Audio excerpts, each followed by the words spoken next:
Enfermedades: cromoblastomicosis, esporotricosis y micetomas.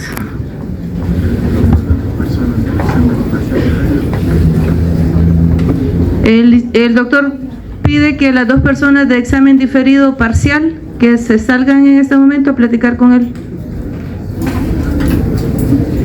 Bueno. Los objetivos de la clase son los que están en su programa. Y básicamente pues es hablar sobre los agentes etiológicos de todas estas enfermedades y su respectiva localización más frecuente en el huésped, explicar de manera general la patogenia de la esporotricosis, cromo y micetoma, describir cuadros clínicos de la esporotricosis, cromo y micetoma, los resultados de pruebas diagnósticas de laboratorio, interpretar las principales características epidemiológicas de las enfermedades y las diferentes acciones en la prevención y control. Bien, antes de comenzar vamos a recordar un poco para estar ubicados y yo estar segura de que estamos comprendiendo la situación. Primero, ¿qué es dimorfismo? Que puede cambiar de forma ¿cuántas veces? Dos, dos. Entonces tiene dos formas. Ajá, entonces un microorganismo es dimórfico cuando presenta dos morfologías en vista de que haya habido un cambio, ya sea que esté en su fase saprófita, tiene una morfología, en su fase parasitaria tiene otra morfología, sí o sí. En base a eso, ¿cuántos tipos de dimorfismo hay? Hay tres: dimorfismo clásico, inverso y bifásico. ¿A qué le llamamos dimorfismo clásico? Cuando en su fase saprófita es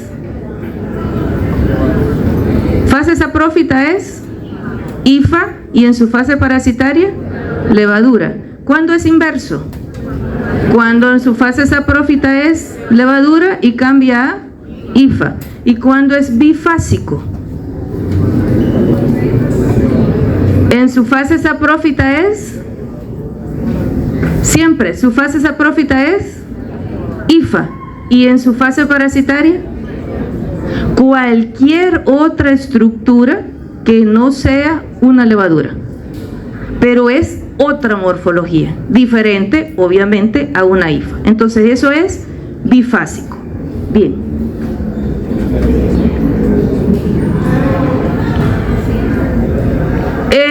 De los agentes causales o de las enfermedades de las que voy a hablar ahora, el agente causal de cromoblastomicosis es un agente dimórfico bifásico. El agente causal de esporotricosis es un dimórfico clásico. Y si hablamos de micetoma, los agentes causales no son dimórficos. Dejo establecida esta premisa en este momento porque después vamos a retomar cuáles son las estructuras morfológicas que produce cada uno y así usted ya complementa la información. No sé si hay algún problema, jóvenes, pero oigo un murmullo y créanme que esa situación me saca de la concentración que tengo para la clase. Entonces les pediría por favor guardar un poco de silencio. Bueno. Por el nivel de afectación en el tejido del huésped, ¿cómo se clasifican estas micosis? Las tres de las que vamos a hablar se clasifican como micosis subcutáneas. ¿Qué quiere decir esto? Que ya no solamente hay afección de piel, como la veíamos en la clase del viernes, epidermis, y estos hongos avanzan epidermis, dermis y llegan a tejido subcutáneo.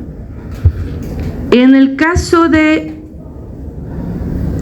este es el corte para recordar, entonces estábamos aquí en las superficiales en epidermis, luego estos hongos avanzan a dermis, a tejido subcutáneo que es la hipodermis, y algunos de ellos no solamente se quedan en tejido subcutáneo, sino que avanzan a músculo y hueso.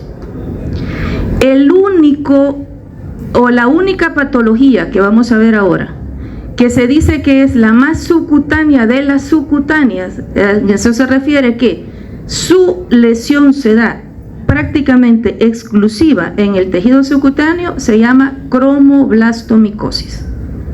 Las otras dos, el hongo puede avanzar y haber daño a nivel de músculo, incluso de hueso. En mayor proporción unos que otros, pero sí se da ese avance. En cambio, los agentes de cromoblastomicosis se quedan prácticamente a nivel del tejido subcutáneo. Por eso yo el tema le di vuelta, porque estaba esporo, cromo, micetoma, y yo le cambié a cromo, esporo y micetoma solamente por cuestión de orden y para que ustedes tengan desde ya esa información y les facilita su aprendizaje. Bien, el tema dice además micetomas, y esto es porque con ese nombre se engloban dos entidades clínicas. Una que realmente no es causada por hongos, sino que es causada por bacterias actinomicetales y recibe el nombre de actinomicetoma. Y el otro que sí es causado por hongos verdaderos, y esa entidad clínica sí le da el nombre de eumicetoma. Eu es un prefijo que significa verdadero. Entonces, usted dirá, pero estamos hablando de enfermedades producidas por hongos. ¿Qué está haciendo una bacteria aquí? Pues simplemente es porque clínicamente ambos micetomas, ya sea causado por bacterias o ya sea causado por hongos, clínicamente son iguales. Hay unas pequeñas diferencias, pero no son clave, no son específicas para poder clínicamente diferenciar una del otro. O sea, esto es por bacteria y esto es por hongo. No. Así es que cuando hablamos de micetomas, va implícito el hecho que al hacer el diagnóstico de laboratorio es que vamos a saber si realmente esa patología está siendo causada por un hongo o está siendo causada por bacteria. ¿Estamos claros ahí? En general, y los agentes causales de estas micosis tienen un hábitat común. ¿Cuál es ese hábitat común? Que habita en suelos enriquecidos con materia vegetal. Si ustedes recuerdan, en la Transmisibles 1, hablábamos de ciertas o pequeñas variaciones en el hábitat de cada uno de los agentes. Pero básicamente, si lo generalizamos, y no voy a repetir la clase de Transmisibles 1, por eso voy a generalizar en este momento, que son agentes que se encuentran en materia vegetal, en restos vegetales, en suelo enriquecido con restos vegetales, que muchos de ellos pueden ser detritus vegetales, pero otros podría ser tejido vivo, o sea, materia vegetal fresca. Dígase espinas de algunas de las rosas, por ejemplo, dígase el tallo en algunos árboles, por ejemplo. ¿Cuál es la vía de entrada? Todos los agentes causales de cromoblastomicosis son agentes exógenos. Quiere decir que se encuentran fuera de nuestro cuerpo. Son agentes entonces que están en la naturaleza, como ya dije. La vía de entrada es cutánea, es decir, entra por la piel. Pero ojo, no es una piel intacta, sino que para que el hongo entre, debe de haber, el mecanismo de entrada debe de ser inoculación traumática. ¿Qué quiere decir esto? Que la persona tiene que padecer un traumatismo en el que haya una ruptura de piel, en la que se pierda la continuidad de la piel, ¿verdad? Entonces, una espinadura, una astilladura, una laceración en la que haya, ojo, ruptura de piel. Una piel intacta nos protege a la entrada de estos agentes causales, pero cuando hay una inoculación, pues ahí el hongo entonces penetra, y así es como después, si las condiciones se prestan, entonces va a causar el cuadro clínico. Esta fotografía recuerda eso. En esta parte del mecanismo, por favor, Traumatismo, hay algunos libros que solo dicen un traumatismo y no especifican que es inoculación traumática. Traumatismo puede ser un doblón de pie, es un trauma, pero no hay ruptura de piel, ¿verdad? Aquí la clave está en que debe de haber pérdida de la continuidad de la integridad de la piel. Ahora sí, empecemos a hablar de cromoblastomicosis. Origen del nombre. A ver, cromo, ¿a qué les viene? ¿A qué viene en su memoria con cromo? Color. Entonces, cromoblastomicosis, ok. Cromo porque son causados, este cuadro clínico es causado por un grupo de hongos que tienen hifas tabicadas pigmentadas. Por lo tanto, ¿cómo se clasifican? Como hongos de la familia de Matiaceae. O sea, los agentes causales de cromo son hongos con hifas tabicadas pigmentadas de la familia de Matiaceae. Blasto, ¿por qué razón? Porque inicialmente los micólogos vieron que las estructuras que forma en tejido, ellos en un primer momento creían que se reproducían por gemación, como cualquiera, como una levadura. Después, y por eso le dieron el nombre de blasto. Después se dieron cuenta que no se reproducen por gemación, sino por tabicamiento. Sin embargo, el nombre hasta hoy en día se conoce de esa manera: cromoblastomicosis, enfermedad producida. Entonces, reunamos toda la información: enfermedad producida por hongos pigmentados que produce unas estructuras entonces en tejido que, ahora voy a dar el nombre, se llaman células fumagoides. Y es una estructura diferente a una levadura. Por eso decíamos que el agente causal era un hongo dimórfico bifásico.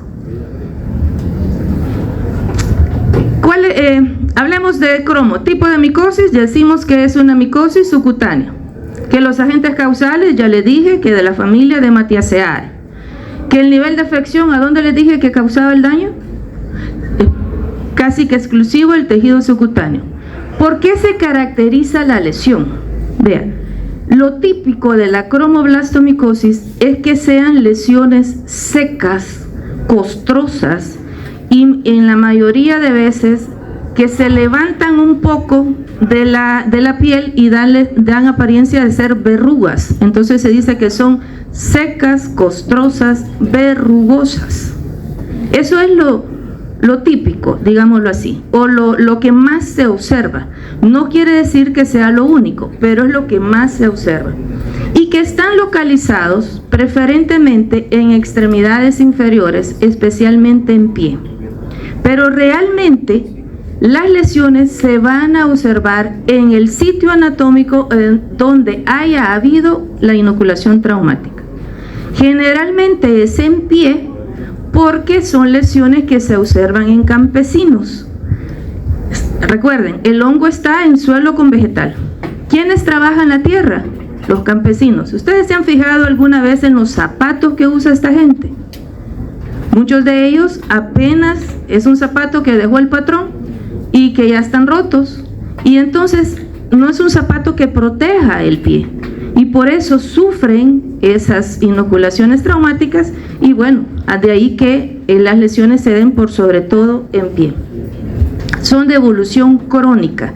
¿Qué quiere decir esto? Que para que se observen lesiones como la que voy a mencionar, no han pasado días ni semanas, han pasado meses, incluso años. El agente causal para el país, a ver, son varios agentes los causales de cromoblastomicosis, pero en nuestro país el agente que se ha aislado se llama Fonsecae pedrozoy. Ya les dije, es un hongo dimórfico bifásico porque en su fase parasitaria tiene hifas que son tabicadas, pigmentadas, además de conidias, y además en su fase parasitaria, ¿cómo les dije que se llamaba la estructura? Células fumagoides. Muy bien.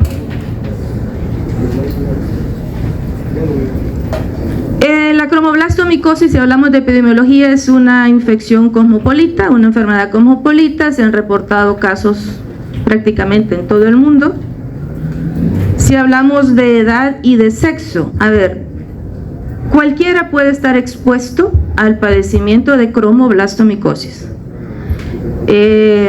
Sin embargo, hay un promedio de edad que va de los 30 a 40 años, en donde es más frecuente que se observe. Si hablamos de sexo, aquí hay un predominio, si bien afecta a ambos, hay un predominio de una relación de 4-1 en relación hombres-mujeres, o sea que por cada 4 hombres hay una mujer con cromo. 4 hombres de 4-1 en relación a mujeres, hombres-mujeres en el padecimiento de la enfermedad. Y esto, que es bien marcada, la proporción es alta, hay más hombres que mujeres, es evidente que hay una diferencia tajante, o sea, clara en esa situación. Esto los autores lo atribuyen a 2 situaciones. La primera es que en teoría los hombres son los que más trabajan la tierra, o sea, hay más campesinos hombres que mujeres. Bueno, esa es una realidad hasta hace algún tiempo, porque ahora pues ya hay más mujeres trabajando la tierra, pero hasta este momento se maneja esas 2 teorías, que los hombres trabajan más la tierra que las mujeres. Y la otra es un factor hormonal que nos protege a nosotros las mujeres. Y esto ya es una situación, nos dicen el sexo débil, pero en el caso de los hongos, jóvenes, las mujeres tenemos un factor hormonal que nos protege no solo a infecciones de este hongo, sino a varias infecciones por hongo. Así que ahí le llevamos la delantera. Que si hay transmisión de persona a persona, la respuesta es no. Usted va a ver unas lesiones que son impactantes, pero no hay transmisión de persona a persona.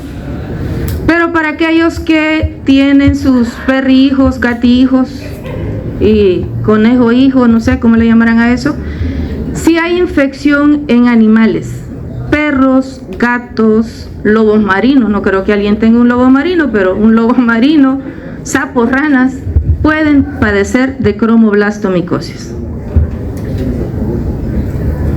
Entonces, decimos que los agricultores, los campesinos, los granjeros, los que trabajan la tierra son las personas que están más predispuestas a padecer la enfermedad y que al final son los casos clínicos que vemos. Entonces, la ocupación se considera un factor predisponente. ¿Por qué razón? Se dice que es una enfermedad ocupacional. ¿Por qué razón? Porque vea, ¿usted cree que una persona que trabaja en un call center va a tener contacto con un hongo como este por su trabajo? No, si pasa en la oficina, con aire acondicionado, sentadito, no va a padecer. Por su trabajo no tiene posibilidad de padecer cromoblasto. Pero un campesino que trabaja en donde el hábitat del hongo, pues por supuesto está más predispuesto a su padecimiento. Si a eso le sumamos la desnutrición o el hecho del estado de la parte nutricional no muy buena, una persona que no come bien, que su nutrición no está adecuada, tampoco su sistema inmunológico trabaja bien, ¿verdad? No trabaja al 100%, entonces se considera que ese es un factor predisponente para esta patología. Y otro factor predisponente, pues ya lo dije, el sexo. Por el hecho de ser hombre, tiene más probabilidades de padecer la enfermedad que las mujeres. Por último, también hay una teoría que también está apuntando a una predisposición genética al padecimiento. Si hablamos de patogenia, a ver, el hongo produce ciertas enzimas que le ayudan a la adherencia y a la invasión del tejido. ¿Cuáles son esas enzimas? Fosfolipasa, esterasa y fosfatasa principalmente. Estas son las enzimas que le ayudan primero a adherirse al tejido y después invadir.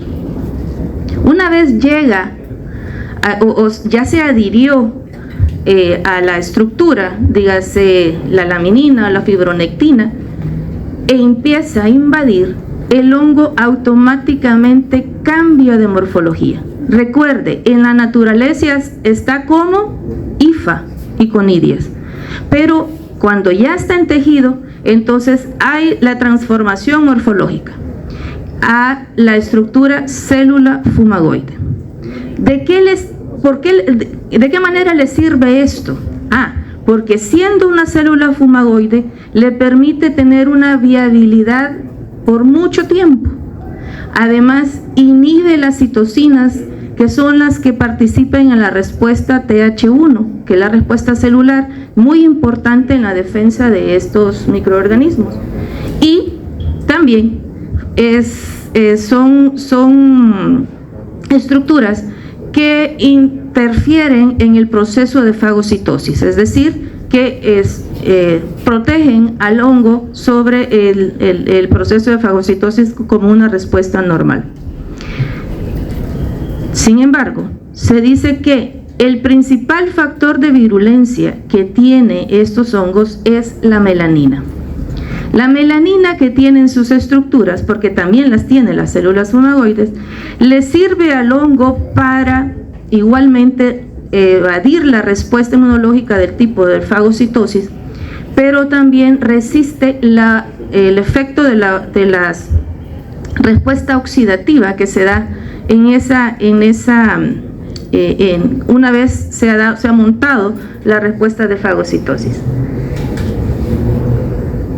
Hay otro detalle, y es que fíjense que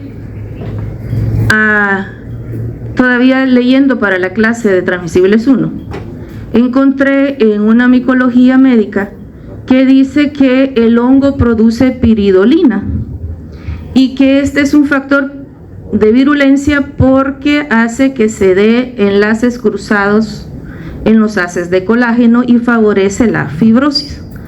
Pero leyendo un poco más sobre este tema para esta clase, encontré que la piridolina no es producida por el hongo, sino que la piridolina es un compuesto natural que tenemos todos los humanos y que son los encargados de la fibrosis que se da ante un proceso de una herida, por ejemplo. Entonces, el micólogo que escribió esto, realmente hay una imprecisión en ese punto, y vamos a decir que el hongo favorece la producción de piridolina, y por supuesto esto hace que haya un aumento en esa sustancia y que se dé una fibrosis que al final de cuentas es importante, porque un tejido fibrosado es más difícil que penetren los antimicóticos, o sea, se hace más resistente al tratamiento antimicótico. Y por último, otro factor de virulencia y dentro de la patogenia, recordar que tiene poca termotolerancia. Quiere decir que este es un hongo que no tolera temperaturas muy altas, y este es un factor entonces que de alguna manera responde o da respuesta al por qué las lesiones se quedan a nivel de tejido subcutáneo. El periodo de incubación de la cromoblastomicosis no hay una certeza de un tiempo, solo se dice que es largo y hablamos de semanas, incluso meses. Y todo comienza con esto, jóvenes: una pápula. ¿Cuál es la ustedes no han llevado patología, ¿verdad? Vale. Cuando lleven patología, ustedes van a diferenciar entre pápula, nódulo, goma y demás, pero solo voy a decir que es una pápula, que es una lesión que tiene una medida más o menos de menos de 1 centímetro, en la que hay inflamación y que se da en el sitio donde se dio la inoculación traumática. Esta pápula no duele, no pica, no causa mayor daño, más que con el tiempo ya no es tan insignificante como esto, sino que ya es una placa más extensa, y si usted se fija, es seca, se ve seca la lesión, se ve costrosa, se ve hasta como rugosa, ¿verdad? Y una imagen clínica que usted debe de guardar es esto, mire, que en medio de la lesión se observan puntos negros. Esa característica clínica, jóvenes, es importante que usted agudice su ojo, porque generalmente en esos puntos negros es donde nosotros en el laboratorio vemos las células fumagoides. Las células fumagoides son de color y cuando están agrupaditas entonces se ven. O sea, no estoy diciendo que todo punto negro, pero si usted ve una lesión como esta y le ve puntos negros, vaya pensando en la posibilidad de que el cuadro anda por cromo. ¿Estamos claros ahí? Bueno. Puede ser tan pequeño como esto y apenas saber algunos puntos, o ser, vea, está prácticamente en el dorso de la mano toda la lesión y todo se ve negro por la cantidad de hongo que ahí hay. ¿Dónde les dije que era más frecuente? ¿En qué sitio anatómico? En pie. Pero no quiere decir que solo vamos a ver lesiones en pie, les dije también, sino que donde haya la inoculación, o sea, haya sufrido la inoculación traumática, en este caso, en la mano. Lo típico de una cromoblastomicosis es esto: lesiones secas, costrosas, verrugosas, que dan la apariencia de coliflor. ¿O no parece coliflor? Está como levantada de la piel, no está a nivel de piel, sino que está un poco elevada y da la apariencia de una coliflor, de una florcita de coliflor. Puede ser como esto, única, o ya invadir la cromoblastomicosis. El hongo se disemina por continuidad, es decir, por la cercanía de cómo va avanzando el hongo, no por vía hematógena, no por vía linfática, sino por continuidad. Entonces, si se fija, ese otro pie tiene otra característica, que estas son lesiones generalmente unilaterales y por supuesto asimétricas. Un acercamiento de esa, ¿no les parece ahí mejor la coliflor, verdad? Entonces, y si se fijan, esto, los puntos negros de los que le estaba hablando. Puede estar en la planta, siempre lesiones verrugosas, secas, costrosas, no hay secreción alguna, ¿verdad? Son secas, no duele, no pica, solo va avanzando. Pero también hay casos como este, nada que ver a lo que hemos visto. Lesiones que pareciera que son superficiales, planas, que más parecen psoriasis, es el tipo psoriasiforme. Entonces, tampoco es que se van a casar con solamente verrugosa, no, también hay lesiones que no parecen, y por eso es importante que usted se apoye en el laboratorio clínico para que le ayude con de hacer la diferencia.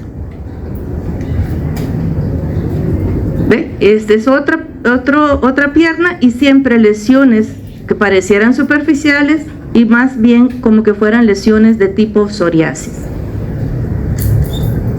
Cuando están en articulación, esta es una rodilla, cuando está en articulación y hay trauma constante por el movimiento, se dan lesiones crateriformes como este, que parece un cráter que se está abriendo, y aquí siempre costrosas. También lesiones como esta, que parece un queloide, es un tipo queloide, es otra forma clínica, y al hacerle el estudio a esto, no es que hubo una herida y que cicatrizó con queloide, no, eso, ahí se encontró a Fonsecae pedrozoe. ¿Cómo se disemina? Les dije, por continuidad. Y por si les quedaba la duda, esa rodilla después de tratada, como que nada hubiera pasado. Las lesiones de cromoblastomicosis pueden infectarse, pueden tener una infección secundaria con bacterias. Cuando hay infección secundaria por bacteria, ahí sí hay dolor y además hay secreción. Y si le ponemos un dato más, hay un olor fétido.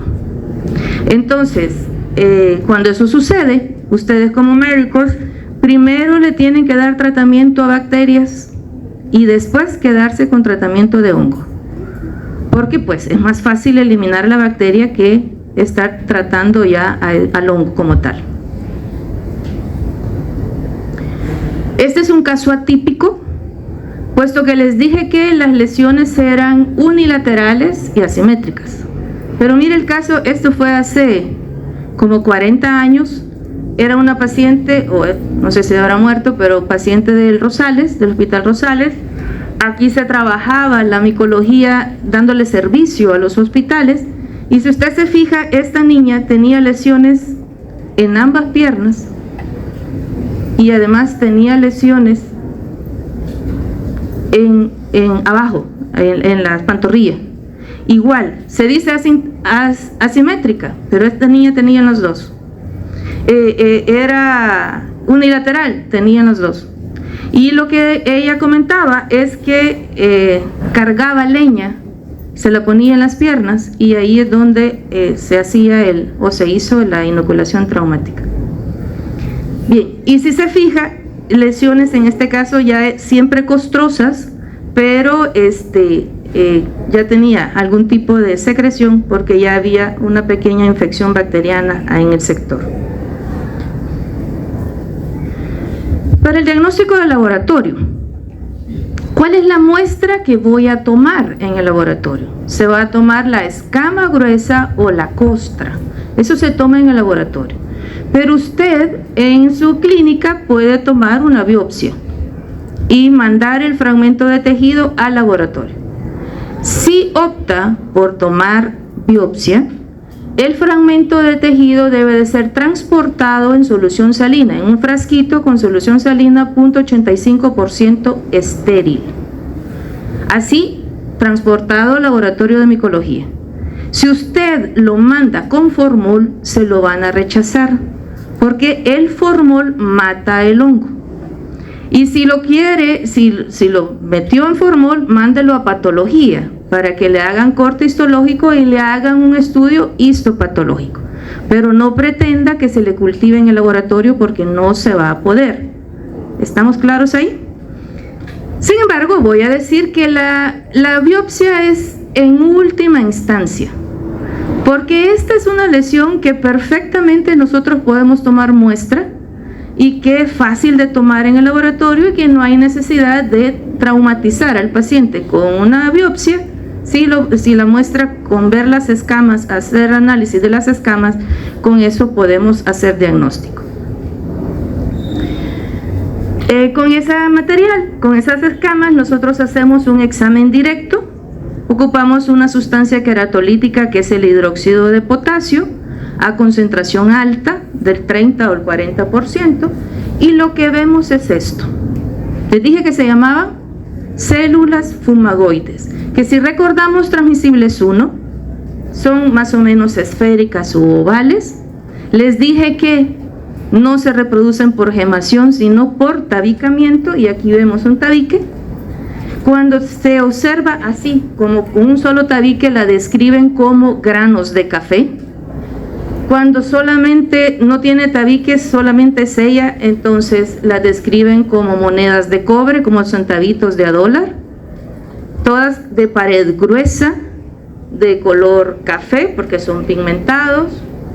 Siempre están en grupo y por eso se les da, a algunos autores le dan el nombre de células muriformes, porque parecen un muro. Sin embargo, el nombre que usualmente nosotros usamos en la región se llama célula fumagoide. El célula muriforme es un sinónimo, puede ser empleado, pero lo que más usamos es célula fumagoide.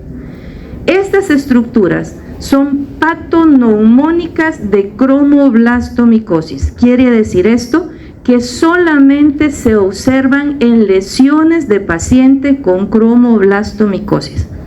Que si se ven, prácticamente el diagnóstico está hecho. O sea, es una cromoblastomicosis y solo falta esperar resultados de cultivo para saber cuál es el agente causal. Repito, en nuestra región se llama, en nuestro país, Fonsecae pedrozoi. Hay otros hongos, y si llegasen a aislar cualquiera de los otros hongos, jóvenes, eso es un caso para publicar. O sea, yo los invito a que, si se da de que usted tiene un caso de cromoblasto no causado por Fonsecae pedrozoi, sino por otro agente, publíquelo para que aparezcamos como la información médica de la región, y importante para el crecimiento y conocimiento de todo el gremio de salud. Bien, a veces en el examen directo, además de células fumagoides, vemos hifas tabicadas pigmentadas. Si se observan, el laboratorio se las va a reportar y les va a decir: se observa células fumagoides e hifas tabicadas pigmentadas. O les va a reportar: se observa células fumagoides, si solamente eso ve. Si se observan hifas tabicadas pigmentadas, no es que pensemos: está más grave la lesión. De ninguna manera. Eso tiene que ver con el hecho de que está más la cantidad de oxígeno, donde está la lesión, y que el hongo ahí empieza a emitir esas hifas. Lo que no debe entonces, no es que sea más grave, simplemente que están, ¿verdad? Lo que no debe de faltar es la célula fumagoide. O sea, esa es la clave de la estructura que usted debe de tener en cuenta para decir que es cromoblastomicosis. ¿Estamos claros ahí? Bien, este es un corte histopatológico coloreado con hematoxilina eosina, y se fija que hay aquí células fumagoides que están dentro de una célula multinucleada y siempre pigmentada y demás. Por si alguno va a ser patólogo, esta es una imagen que desde ya vaya grabándoselo.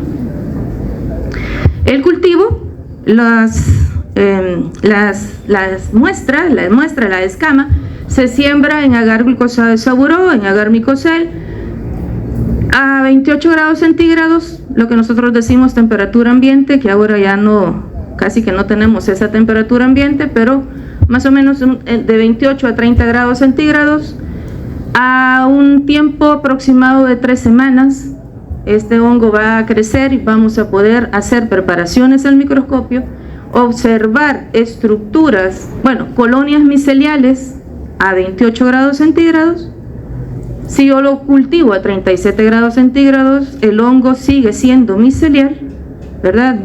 La célula fumagoides es una célula casi que exclusiva de tejido, y al microscopio se observa el hongo con hifas tabicadas pigmentadas y conidias con ciertas esporulaciones que las veíamos en transmisibles 1, que no voy a tocar porque no forma parte de la materia, pero sí decir que en base a esto que el licenciado en laboratorio observa al microscopio, a usted le van a reportar: se aísla Fonsecae pedrozoi. ¿Estamos ahí? Sin embargo, previo ya le han dado el resultado del examen directo y usted prácticamente ya su diagnóstico lo tiene casi que terminado, pero sella con el diagnóstico del aislamiento del agente causal. Eso es cromoblastomicosis. ¿Alguna duda de esto? ¿No? Ahora nos vamos a esporotricosis. La esporotricosis es una micosis siempre subcutánea. El agente causal son varias especies muy parecidas e interrelacionadas unas con otras, que ahora se agrupan en un complejo que se llama complejo Sporotrich-Schenke, que morfológicamente no podemos diferenciar entre una especie y otra, y por eso se han englobado, como repito, en ese complejo Sporotrix-Schenki. Ya en Transmisibles 1 hablábamos de las especies que tenía, y ahora solo me voy a quedar que el agente causal es un hongo perteneciente a ese complejo. ¿Por qué se caracteriza la lesión? Porque son nódulos o gomas. Nódulo es más de 1 centímetro y goma es un nódulo que tiene pus, un material, un líquido en su interior, se ha reblandecido. Generalmente la esporotricosis, esos nódulos, las lesiones típicas son aquellas que siguen el trayecto de los linfáticos. El cuadro linfangítico es el cuadro más frecuente en el caso de esporotricosis. Son de evolución subaguda o crónica y es raro, pero puede existir cuadros clínicos extracutáneos y pueden haber lesiones en pulmón, incluso lesiones en sistema nervioso central causados por este hongo. Ahora nos vamos a quedar únicamente con lesiones a nivel de tejido subcutáneo. El agente causal, les dije, el complejo Sporotrix-Schenki, que tiene 5 especies. De estas solo voy a decir que Sporotrix-Schenki sensu stricto y Sporotrix brasiliensis son las especies más involucradas. Y en este momento, jóvenes, eso ni lo apunten, solo quiero que recuerden que el complejo no es una sola especie, porque a ustedes les van a reportar complejo, no les van a reportar una especie en específico, valga la redundancia. Son enfermedades cosmopolitas, lesiones en todo el mundo. Si hablamos de sexo, edad y condición socioeconómica, bueno, afecta a ambos sexos. Aquí sí una relación 1 a 1. Y si hablamos de edad, se ha visto casos desde niños de 2 días de nacido hasta personas de más de 100 años. Sin embargo, el promedio anda entre los adultos jóvenes de 20 a 40 años, de condición socioeconómica generalmente es baja, pues trabaja en la tierra, o son trabajadores que tienen que ver con artículos vegetales. Usted se estará preguntando, ¿y cómo un niño de 2 días de nacido? Simple, porque estos hongos que viven en la naturaleza, y dígase Sporotrix en este caso, en específico que se ha reportado, se ha visto que está en la madera, y los roedores roen, valga la redundancia, la madera en sus dientes, y más alrededor de su boca, en sus bigotes, afuera de su boca, quedan restos de ese material. Y el caso de ese niño que les digo que está reportado fue una mordedura de rata. Y no es que la rata, porque la saliva de la rata, no, es porque, como repito, en sus patas o en su cara o cerca de la boca tiene restos vegetales, y ahí pues con el hongo. Es una enfermedad siempre ocupacional, se observa sobre todo en agricultores, pero además un grupo de personas que se dedican a la floristería, porque se ha visto muy frecuentemente en las espinas de rosa, se ha aislado a este hongo, y también en personas se ve que trabajan en la alfarería y que guardan sus productos, sus ollas, sus comales, poniendo materia vegetal para que no se les quiebre, ponen como zacate para apoyar la losa y que no se quiebre, pues ese zacate seco puede tener el hongo, lacerar y entonces producir, hacer que el hongo penetre, se introduzca al cuerpo. Hay infecciones en animales y aquí también perros y gatos, pero aquí importantísimo el gato. Aquellos amantes del gato, si todo fuera así, y quienes aman los gatos, ok, está bien, pero los gatos padecen la enfermedad y en su cuerpo se produce una parasitación 10 veces más alta que los humanos. Entonces se sabe, y hay estudios que dicen que un gato puede transmitirle la enfermedad a un humano, porque la cantidad de levaduras que hay en esas lesiones 10 veces más, entonces eso favorece entonces a que pueda ser transmitible. Entonces se puede considerar una enfermedad zoonótica en este caso. No hay transmisión de persona a persona, pero sí, si usted ve un gato así en la calle, sus reservas, jóvenes, o sea, porque un arañazo de gato le puede infectar. Usted dirá, pero no está en la uña, pero ese gato se rasca, se está tocando esas lesiones, en sus uñas, en sus garras está el hongo, y un arañazo, ahí está, y le permite entonces la entrada. Mecanismo de entrada, entonces, siempre inoculación traumática, ¿verdad? Recuerden, todas estas micosis tienen que haber ruptura de la continuidad de la piel para que el hongo entre. Se ha visto casos de epidemias familiares, y esto no tiene más que el hecho de que todos han estado en contacto con una misma fuente de infección. Dígase, por ejemplo, quienes trabajan la loza, casi que es la familia, y todos se ven expuestos a la hora de estar empacando esa loza, alguna laceración con el mismo material vegetal con el que están trabajando todos. No es que es hereditario el asunto, no. ¿Cuáles son los factores predisponentes para el padecimiento de esporotricosis?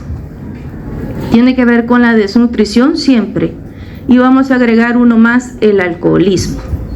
Personas alcohólicas, también su sistema inmunológico no funciona adecuadamente y entonces predispone a padecimiento de esta micosis.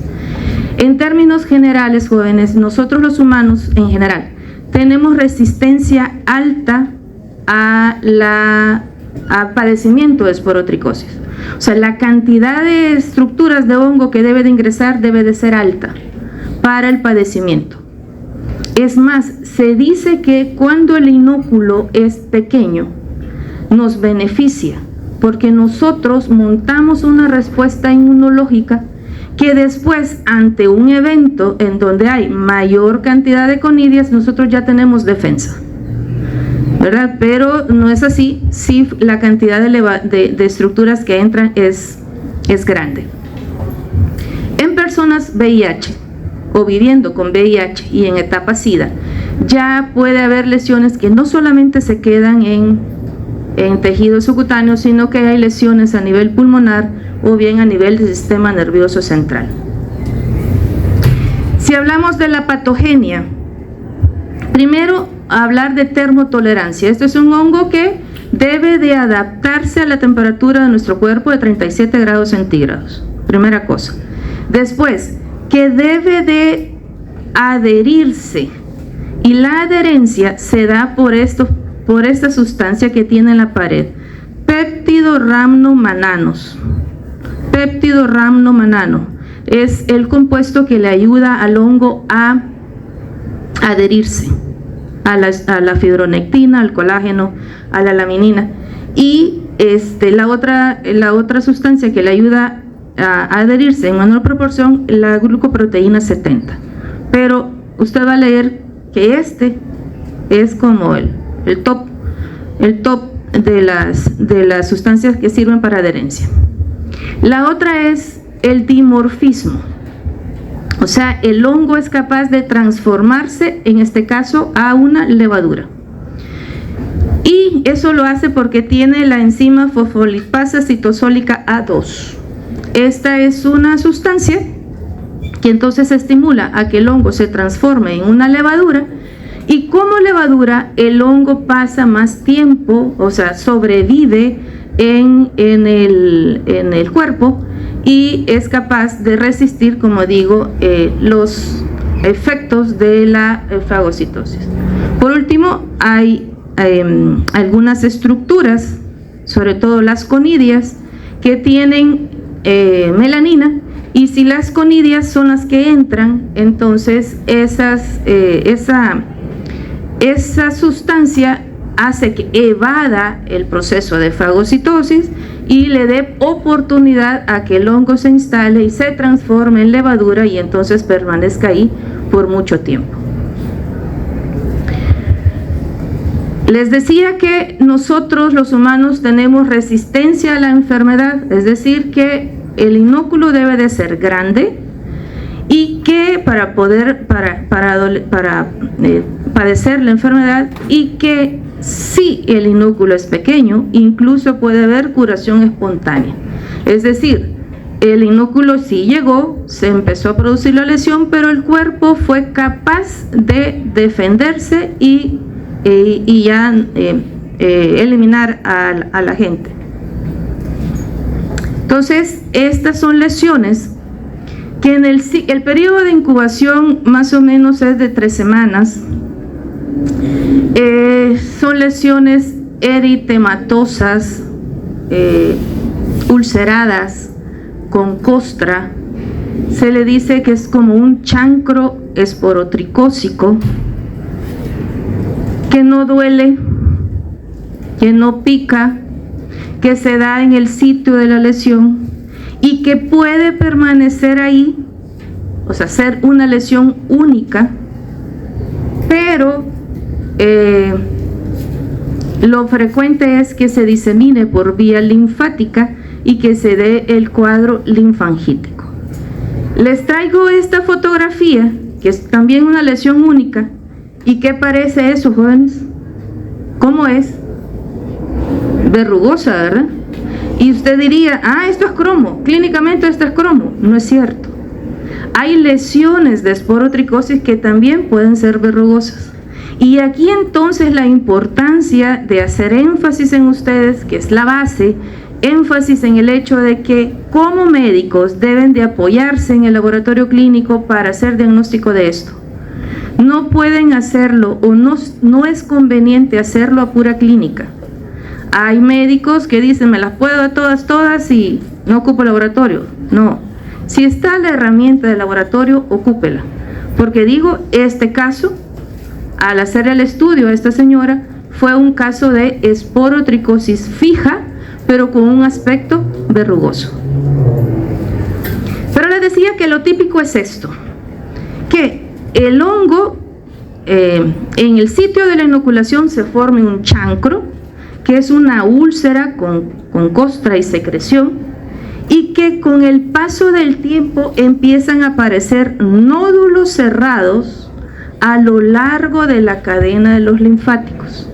Esto es linfangítico, el cuadro clínico más frecuente. Entonces usted se fija que siguiendo el trayecto de los linfáticos hay nódulos que después se reblandecen, o sea, se hacen gomas, y que en su interior hay pus.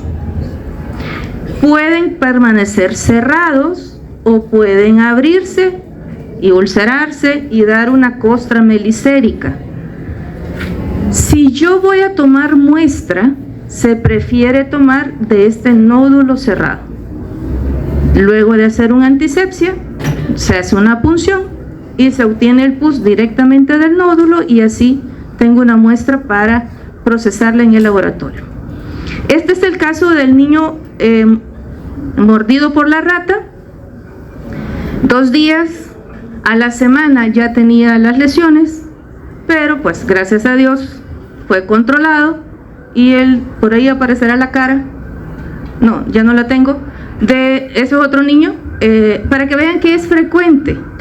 Bueno, no es que sea frecuente, no es algo excepcional de, descubrió, no.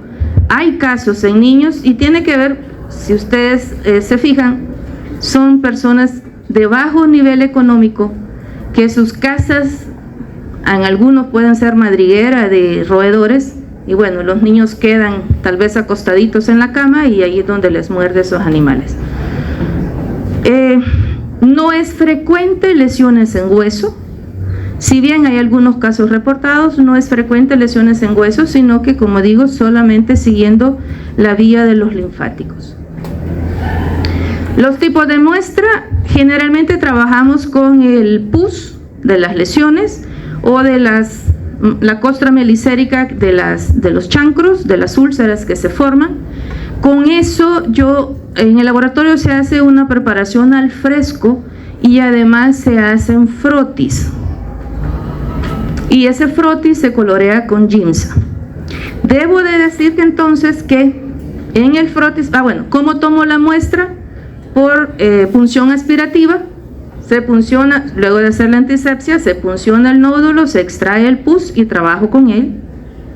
O bien rompiendo el nódulo y sacándole el material.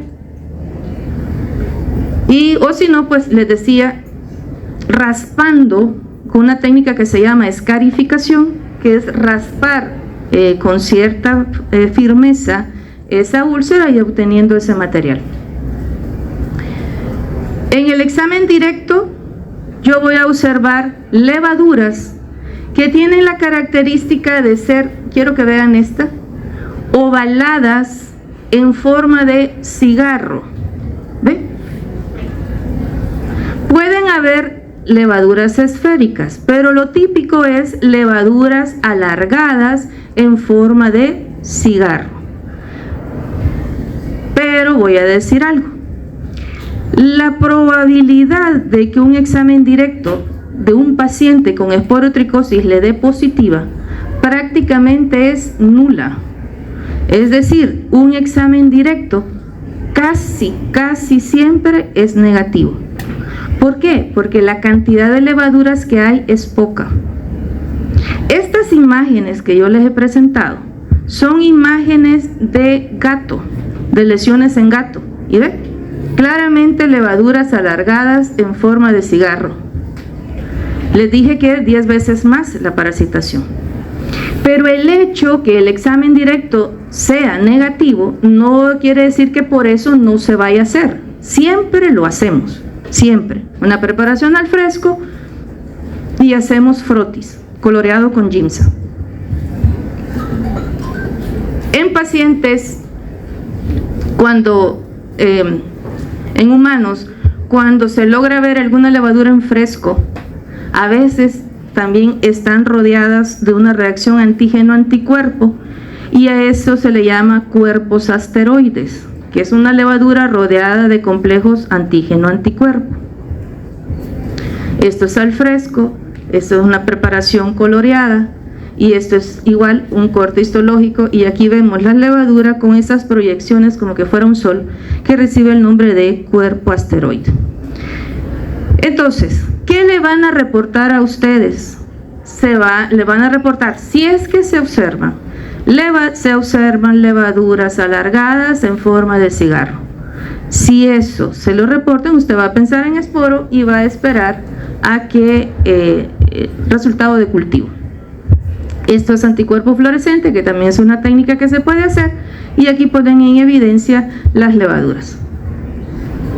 Entonces, cuando se trabaja un pus y cuando se sospecha en esporotricosis, esa muestra debe de ser sembrada en un medio que debe de ser, que es el agar infusión cerebro-corazón, que debe de ser incubado a 37 grados. Y un agar glucosado de Saburó y el agar micocel incubados a 28 grados. ¿Por qué razón? Porque yo en el laboratorio debo de confirmar el dimorfismo. Es decir, a 28 grados centígrados me tiene que crecer un hongo micelial y a 37 grados centígrados un hongo, una colonia levaduriforme. Cuando de la colonia micelial se hacen preparaciones, la veo, es una colonia levaduriforme a 37, yo veo levaduras. Cuando se es micelial, hago preparaciones y veo estructuras iconidias agrupadas en una disposición como margarita. Y entonces a usted, ¿qué le van a reportar? Se aísla un hongo del complejo Sporotrischenki. Repito, porque morfológicamente no podemos establecer cuál de las 5 especies es. No podemos decir es brasiliensis, o es la pálida, es la mexicana, es la sensu stricto, no se puede. Por eso le van a reportar así: se aísla hongo del complejo Sporotrischenki. ¿Estamos ahí? Vaya, jóvenes, el tiempo, hoy sí voy a empezar a correr porque vamos a hablar de micetoma y vamos a hablar de las dos de micetoma. Micetoma es una palabra que significa oma, tumor, mice, hongos. Inicialmente el término micetoma es un tumor producido por hongos. Eso es lo que significa.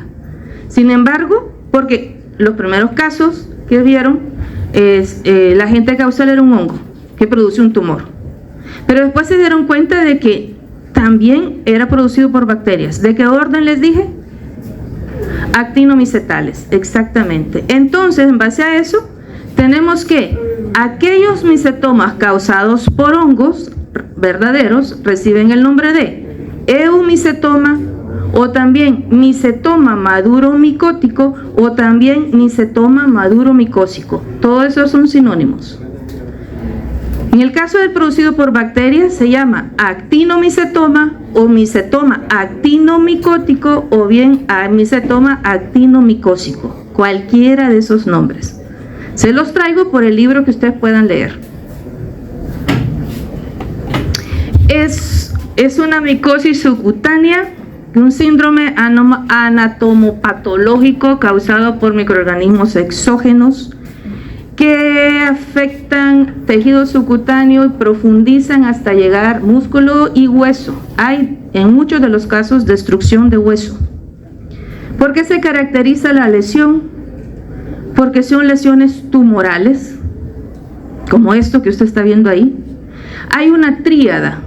Cuando usted toca eso es duro. Entonces hay una tríada que dice que es tumefacción, aparecimiento de estos bocas de fístula, y de esa fístula drena una secreción en donde está granos.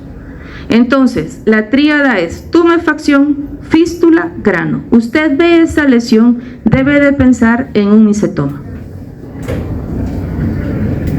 Los agentes causales de actinomicótico son bacterias. A la cabeza va Nocardia brasiliensis. En segundo momento, Actinomadura madurae. No son los únicos, son los más frecuentes. En el caso de los hongos, hay hongos que son dematiáceos y otros que son hialinos. De los dematiáceos, el más frecuente, Nigrograna mackinoni, seguido de Madurella mycetomatis. Y en los hialinos, la lista es más amplia. Ejemplo, tenemos Acremonium falciforme, Cedosporium boydii. De esto ya hablábamos en Transmisibles 1. De todos estos jóvenes, yo debo de decir que para El Salvador, los casos reportados que tenemos de micetoma, la mayoría son Nocardia brasiliensis, sino que todos. En el caso de actinomicótico y en el caso de maduro micótico, Nigrograna mackinoni. El que antes se llamaba Madurella grisea, ahora Nigrograna mackinoni. Son los dos agentes causales aquí en el país, o que se han sido reportados aquí en el país. La distribución geográfica del micetoma siempre los casos son cosmopolitas, excepto, dicen, en los polos, que no hay no se han reportado casos, y la mayoría de casos están ubicados en una franja en el planeta que está comprendida entre el trópico de Cáncer y el trópico de Capricornio. Esto lo estudiaron ustedes en sociales en su momento de infancia. Solo debo decir que en esta franja del planeta es donde hay más, en donde están reportados los casos.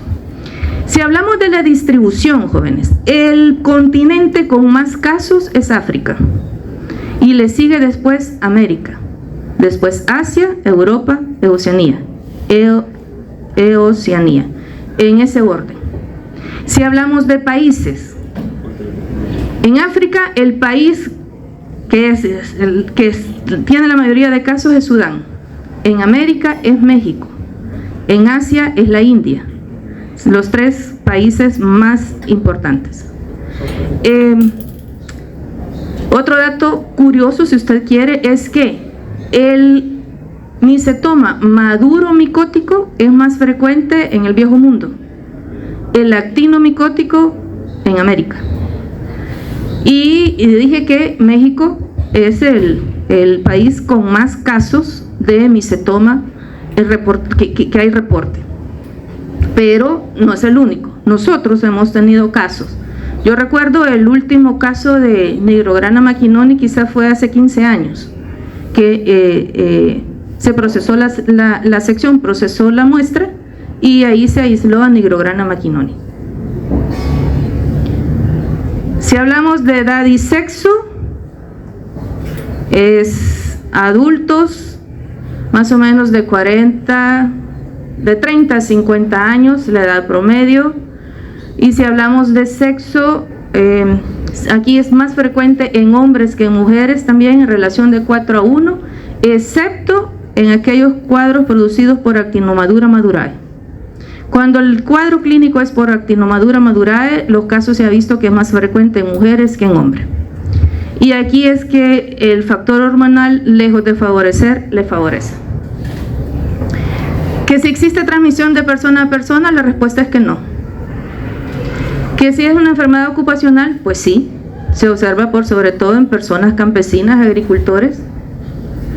El tiempo de evolución, hablamos de años, jóvenes, meses, años. Hay casos reportados de una evolución de 52 años, o sea, sumamente crónica la enfermedad.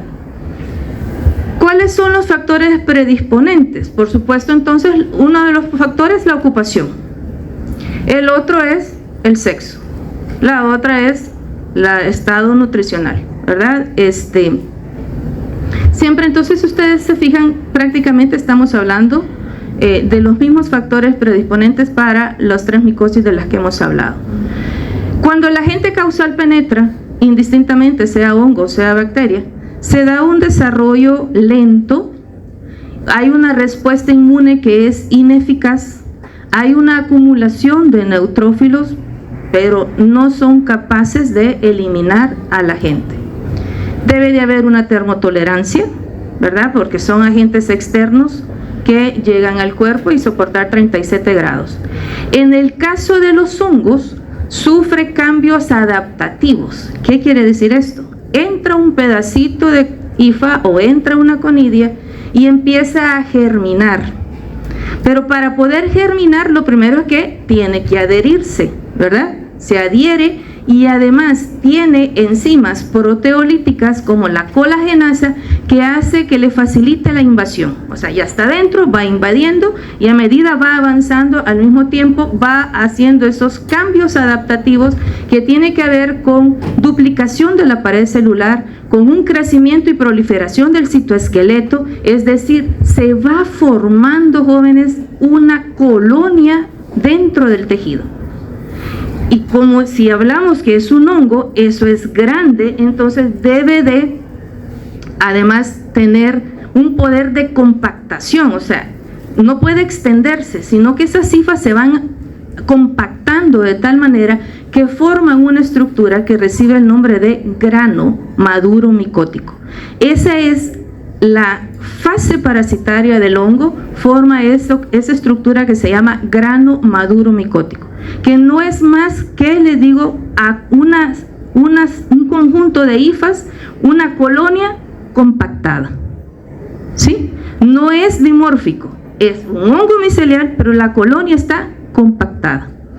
Hay desarrollo de exotoxinas que participan inhibiendo el proceso de inflamatorio, pero nada efectivo para la eliminación de ese hongo. También aquellos que tienen melanina, también insistir en que es un factor importante, puesto que le ayuda a evadir la respuesta de fagocitosis. En el caso de las enzimas, de los actinomicóticos, tiene enzimas extracelulares como proteinasas, proteasas y hialuronidasas que le ayudan en ese proceso de invasión. Y de igual manera que los hongos, empieza a formar, a multiplicarse muchas veces en tejido y a formar pequeña colonia in vivo que recibe el nombre de grano actinomicótico. Aquí es clave, jóvenes, que ustedes le pongan el apellido. Grano es la estructura, maduro micótico o eumicótico si lo está formado por hifas. Pero grano actinomicótico es porque está formado por bacterias. Y esto es importante, repito, porque no es lo mismo el tratamiento para bacterias que para hongo. Ustedes ya lo saben. Hay una reacción tisular profunda en la que hay fibrosis, y en el caso de actino micótico hay neoformación vascular, es decir, hay nuevos vasos sanguíneos, y en el caso de eumicótico hay una reacción granulomatosa. ¿Cómo se extiende la lesión? Se extiende por contigüidad también. Si bien algunos casos reportados de hematógena y linfática no son frecuentes, y se va a manejar que la diseminación es por contigüidad y la evolución es crónica. Todo comienza, jóvenes, con un nódulo donde hubo la inoculación traumática, que no pica, no duele, y que el periodo de incubación hablamos de semanas a meses. ¿Y de qué depende? Depende de la cantidad de inóculo que entre, de la cepa, de la virulencia de la cepa, y depende de el estado inmunológico del paciente, el estado inmune del paciente. Esas tres condiciones son las que son importantes para decir que puede ser tan corto como semanas o llevarse años. La localización anatómica, ¿de qué depende? Depende de dónde se da el inóculo, y la localización más frecuente es a nivel de extremidades inferiores, principalmente en pie. Las razones, igual que para lo que ya hablábamos en las demás, tiene que ver con el uso de un calzado no apropiado y que propicia a que la persona pueda sufrir esa inoculación traumática. Si bien es la frecuencia en pie, no es única. Otros sitios anatómicos afectados puede ser las piernas, rodilla, el abdomen, la espalda, jóvenes. Aquellas personas que acostumbran transportar la leña en la espalda y sufrir inoculaciones traumáticas o laceraciones con la leña, o los que cargan la caña de azúcar, pueden tener lesiones en espalda. Incluso hay lesiones en la zona perianal y en la zona de los glúteos. Y usted dirá, ¿y eso cómo va a llegar ahí? Simple, jóvenes, porque en el campo la gente a veces no tiene para comprar papel higiénico. Entonces, ¿con qué se limpia? Con la ramita que encontró por ahí cerca, con la hoja de huerta que cortó seca y eso se pasó. Sí, parece risible, pero sucede.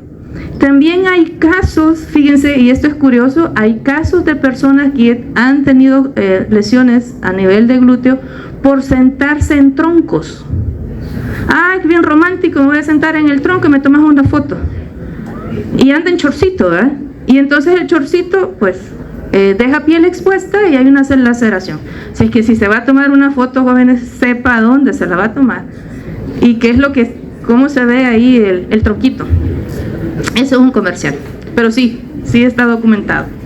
Entonces todo comienza con un nódulo donde se da la lesión, y que con el paso del tiempo ya se va agrandando, se va haciendo una lesión tumoral. Ya no solamente está el tumor, sino que hay un aumento del tamaño, hay una deformación del pie en este caso. Y de esa lesión tumoral yo la toco y es tumefacta, o sea, está dura. No es que tenga líquido en su interior, no, eso está duro. De esas aparecen bocas de fístulas, que son canales que se forman adentro de ese tumor. Y en esas bocas de fístula se drena una secreción que puede ser cero sanguinolenta, cero purulenta, hemopurulenta, puede ser filante, que forma como hilos, puede ser cerosa, y en esa secreción aparecen los granos. Hay algunos granos que son macroscópicos y que yo los veo con mis ojos, y hay otros que tengo necesidad de verlo al microscopio. Entonces, ¿cuál era la tríada? Le dije, los 3 síntomas más importantes: tumefacción, fístula y grano. Pero aquí le hemos agregado otros más: tumoración, tumefacción, deformidad, fístula, secreción y grano. ¿Estamos claros ahí? Vale. La evolución es crónica, les decía. Hay ciertas características clínicas, por ejemplo, las bocas de fístulas tienen una boca mamelonada, se llama, con esta especie como de regordete. El tamaño, o para que veamos, estas lesiones así ha pasado bastante tiempo de evolución. También tiene que ver el agente. Si es por bacterias, las lesiones son más impresionantes como estas, que con hongos la evolución en el caso de las bacterias es más rápida que en el caso de los hongos, y además tiene que ver con el sistema inmune del paciente. Por supuesto, de la cantidad también del inóculo que ha llegado. Aquí, ¿ustedes creen que hay pérdida de función? Sí. ¿Y ustedes creen que con esta deformidad hay afección de hueso? Sí. Y si hay afección de hueso, ahí sí duele, porque pues es el hueso, y no solo es que lo ha tocado, deshace, se come, es osteolítico, se deshace el hueso. Aquí nuevamente las lesiones tumorales, si usted se ve la fístula y saliendo secreción,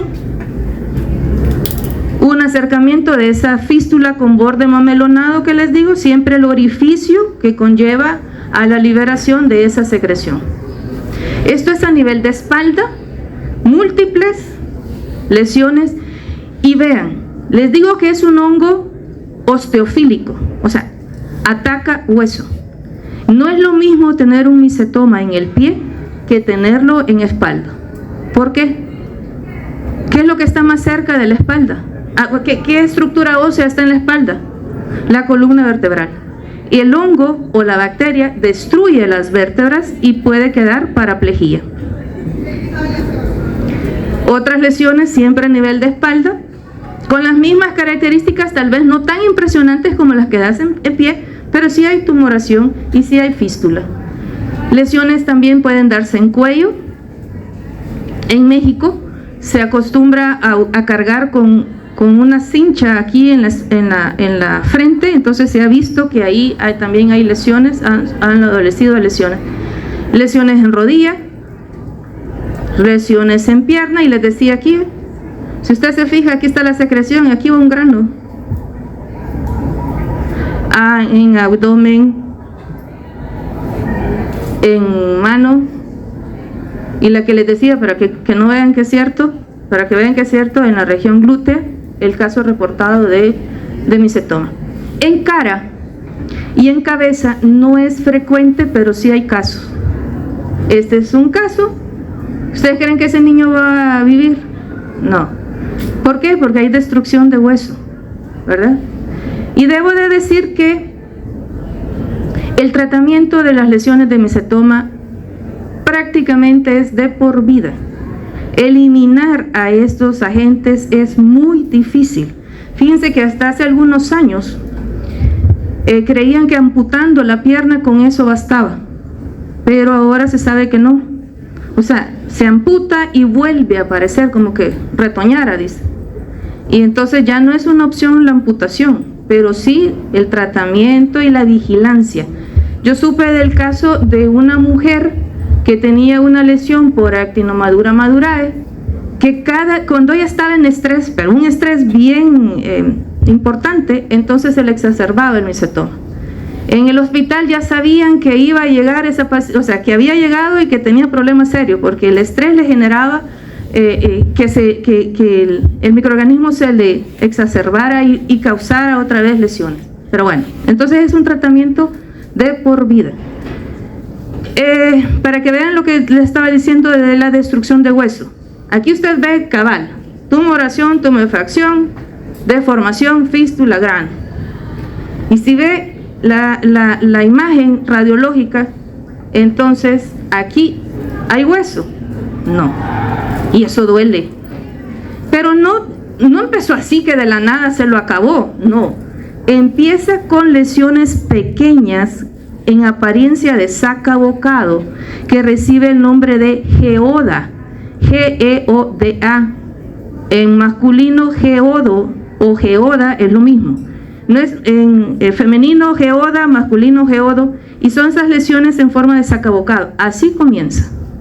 Pero con el tiempo entonces se va acabando todo el hueso, porque va destruyendo todo el hueso.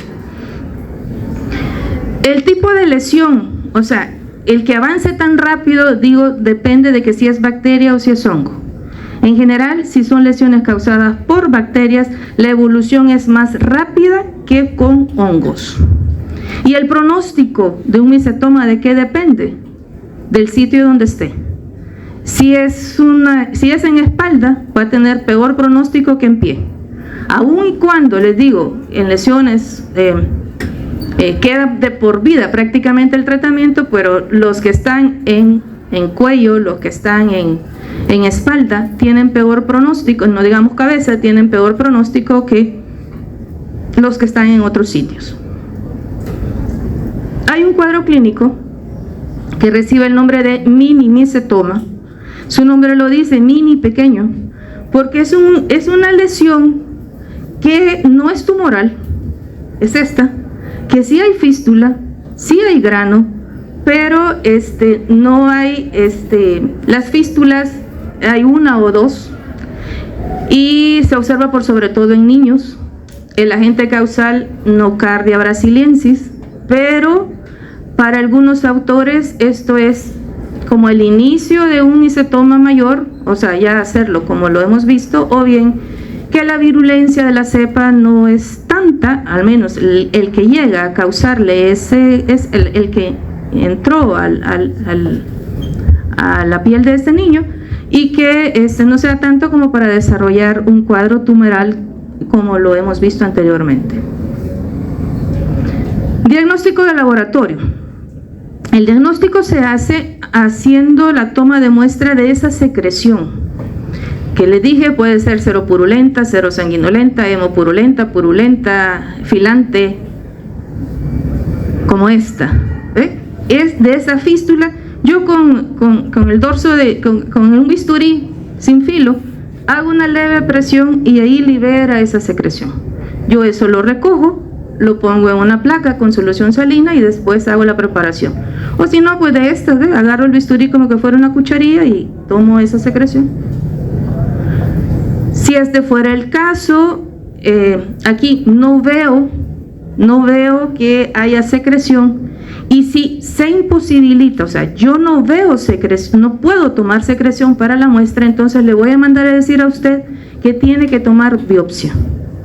Si es una muestra donde no se puede tomar la muestra porque no hay secreción, la única manera es tomar biopsia, y una biopsia profunda, no es una biopsia tipo push, que saca bocado, no, tiene que hacer incisión y sacar 2 o 3 centímetros por dentro de ese tumor, y eso ser transportado en solución salina al 0.85% y yo poderlo ver, trabajar con él en el microscopio, en el laboratorio. Si es la secreción, ¿ve? ¿Qué ven aquí? Es un grano. Es un grano macroscópico que puede medir más o menos, pueden llegar hasta 1 centímetro. Un corte de tejido que estoy viendo aquí, un pedazo de carne, un grano. ¿Este de qué color es? Blanco. ¿Y este de qué color es? Negro. Aquí hay otro fragmento de tejido, aquí hay grano, ¿ve? Esos puntos negros yo los veo al microscopio, o ese grano yo lo veo al microscopio, aquí hay otro. Hago un montaje, lo veo al microscopio, miren ese, hasta con cucharita, se agarra muy bien ese grano. Lo veo al microscopio, lo aplasto y lo veo al microscopio, y veo la presencia de hifas, que pueden ser pigmentadas si el grano es negro, o pueden ser hialinas si el grano es blanco. Cualquiera de los casos, eso me confirma que el grano es producido por hongos, Y entonces, ¿qué le voy a reportar a usted? Se observa grano. ¿Grano qué? Maduro micótico o grano eumicótico. Y usted con ese examen directo, usted sabe, esto es un micetoma eumicótico, es decir, el agente causal es un hongo. Pero sucede que ese grano macroscópico, el que es de color blanco, cuando yo lo aplasto y lo veo al microscopio, yo no veo hifas, pero sí veo el grano. En ese caso, estoy obligada a hacer frotis para poder confirmar si hay bacterias. Y en el frotis yo veo bacterias. Entonces, confirmo que ese grano está formado por bacterias. ¿Y qué le voy a reportar a usted? Se observa grano actinomicótico. O sea, el examen directo me es clave a mí para poder diferenciar entre una entidad y otra. No por verlo macroscópico voy a decir, es macroscópico, es hongo. No, tengo que aplastarlo, tengo que ver las estructuras para poder reportar. ¿Queda claro? Hay otros granos que son microscópicos, es decir, yo por más que lo agudice el ojo, en la secreción no veo nada, pero al verlo al microscopio yo veo esto. Un grano que es pequeño, arriñonado o en forma vermiforme como que fuera un gusano, o fetoide como que fuera un feto, que está rodeado por unas proyecciones que reciben el nombre de clavas.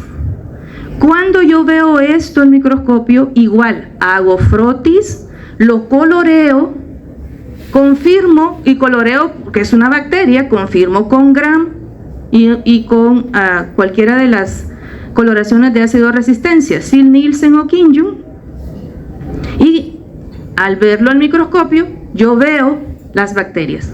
Estos filamentos que se fragmentan en formas cocoides y bacilares, que son Gram positivos, Ziehl-Neelsen parcialmente ácido alcohol resistentes y Kim-Jung positivo, me confirma que es una bacteria y yo a usted le voy a reportar ¿qué cosa? Grano, se observa grano actinomicótico. O sea, esto me sirve en el laboratorio para después a usted decirle actinomicótico, ¿verdad? Lo cultivo y tanto bacterias como hongos crecen en agar glucosado de saburón, no se siembra en agar micocel. Y en el caso del Nigrograna maquinoni, recordar, es un hongo que no tiene estructuras de reproducción que se le conozcan, que solamente tiene hifas tabicadas pigmentadas. Y en el caso de Nocardia brasiliensis, que es una colonia seca, rugosa, de color naranja, cuando se hace frotis como cualquier otra bacteria, se colorea y las reacciones tintoriales permiten decir género. El que sea Gram positivo, parcialmente ácido alcohol resistente en Ziehl-Neelsen y Kim-Jung positivo en la coloración de Kim-Jung, eso me confirma género. Género Nocardia. Si yo quiero saber especie, hago pruebas como la hidrólisis de caseína y el crecimiento en agua de gelatina. Ambas pruebas son positivas y así le van a diagnosticar a usted que se aísla Nocardia brasiliensis, el agente causal más frecuente aquí en el país. ¿Alguna duda de esto? Entonces, para terminar, histopatología, cortes histológicos con hematoxilina eosina. Este es un grano actinomicótico, vea que es pequeño, este un poco vermiforme, siempre con clavas. El grano maduro micótico se ve mucho más grande, esto es casi que ocupa todo el campo microscópico. Si usted se fija, este grano tiene el centro homogéneo, es decir, usted no le ve estructura en su interior, pero este otro sí, le alcanza a ver hifas tabicadas, en este caso son pigmentadas y clamidoconidias. Estas son hifas tabicadas yalinas porque se ven rosadas, o sea, toma el colorante de la hematoxilina eosina. La prevención y control, si la medida es, si se adquieren por inoculación traumática, entonces hay que evitar eso, y eso se evita usando calzado cerrado y en buen estado. el uso de guantes protectores para evitar, sobre todo las floristeras que les decía, lavar inmediatamente la herida, si se sufre, lave inmediatamente con agua y con jabón para disminuir la carga de microorganismos que puede entrar, mejorar las condiciones de vida, y esto incluye pues una mejor alimentación, algo difícil, pero bueno, es parte de las medidas de prevención. Eso es lo que tenía preparado, les agradezco. Debo de decir, les traigo esto, esta es mi última clase con ustedes, y deja en manos de Dios todo lo que haces y tus proyectos se harán realidad. Y esta otra me gustó, de verdad, quiero ver si aparece. ¿No aparece? ¿Cómo no? Jóvenes, vuelen alto y sueñen en grande. Les deseo lo mejor.